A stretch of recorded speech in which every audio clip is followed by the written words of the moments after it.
তো গাইস কি করে বলি, কয়েকদিন আগে আমি গেছিলাম নবদ্বীপে। তো আমাদের সামনে অ্যাক্সিডেন্টটা ঘটে। তো তখন মানে আমি কথা বলার অবস্থা ছিলাম না যে কী করে বলবো আর কি।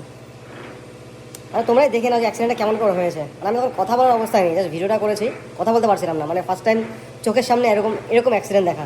তোমরা অ্যাক্সিডেন্টটা দেখো, দেখলে বুঝতে পারবে যে কীরকম হয়েছিল।